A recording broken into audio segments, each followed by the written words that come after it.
Throughout this park are monuments dedicated to the people and moments that shaped the civil rights movement. But there's one corner where a monument stands to honor a person who didn't make headlines and whose name you more than likely don't know. But she left a lasting impact on Alabama. Britt Moore introduces us to Pauline Bray Fletcher, Alabama's first black registered nurse. In the early part of the 20th century, it was nearly unheard of for a young black woman to get a college education.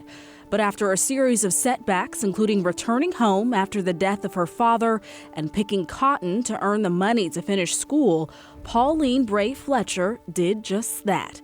But that major accomplishment was just the beginning. She ended up working at the Anti-Tuberculosis League in Birmingham. And that's where she met a lady who was running a camp for kids, white kids, over off of Shades Crest Road outside of Birmingham.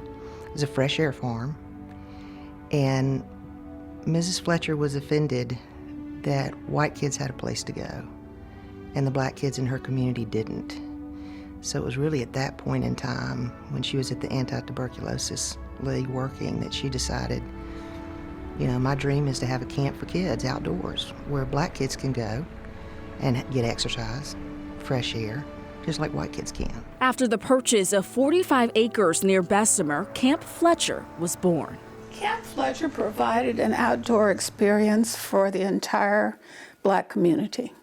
It was the only place like that at the time, so that people had church picnics there. Anytime they wanted an outdoor experience, that was usually where it was.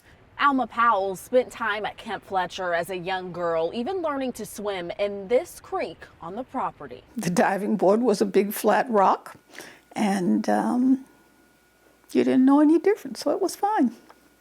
It was fine. For Fletcher, the camp was the realization of a dream, but it wasn't without hardship. Her primary early challenge was funding, but she wasn't afraid to ask for money, you know, and she had a lot. There's a letter that we found in going through a lot of her paperwork. There was a minister that she wrote a letter to. He had reached out to her and said, "We're praying for you and your ministry at the camp with these kids." And she wrote him back. And she said, "We appreciate your prayers, but what we really want is that check you promised." She was very tenacious, but she did it. She did it. In 1947, Alma Powell's mother brought white women from New York into the camp to help train Girl Scout leaders. My mother always went off by herself. She had her own tent way back in the woods, and she woke up one night hearing men's voices and thought, what is that? She first thought it was the caretaker who had his radio up too loud because he was kind of deaf. But then she realized that there were men's voices, and so she walked through the woods. She fortunately did not turn on a flashlight or anything. She just walked through to see what was going on and came in sight of the women's tent, and it was surrounded by the Klan. And they were warning these women to get out of town by sundown tomorrow, leave here before sunset tomorrow. There was a huge outcry after that. It made the papers because this was a camp for children. How dare the Klan, how dare they show up and terrorize a bunch of kids because white women are friends with black women.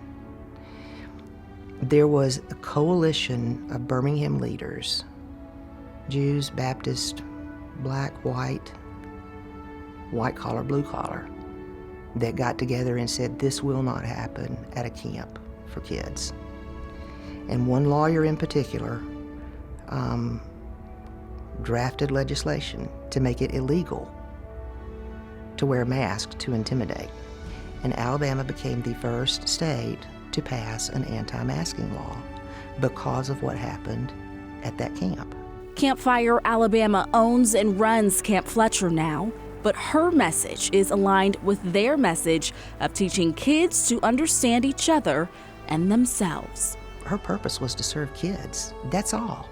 You know, there's nothing political about it. There's nothing. It wasn't about power for her, or, you know, elevating herself in any. It was about the kids, you know. And I think that's why all of those people got together and managed to pull it off. Pauline Bray Fletcher is gone, but her spirit and her blood, sweat, and tears keep her legacy alive at the camp she started.